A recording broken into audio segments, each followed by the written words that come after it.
Meron akong onion, garlic powder, salt, oil, black pepper, powder nor, teriyaki, and soya. And of course, merong noodles and vegetable.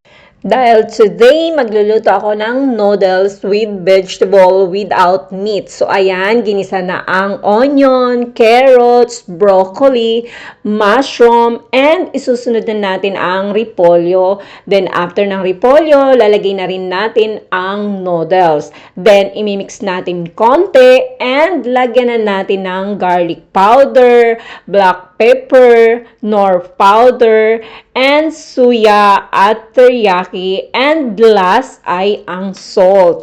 Then, after, mix together para ma-absorb ang nilagay nating mga ingredient. So, that's it. Napakasimple lang lutuin. Happy meal! Bye for now!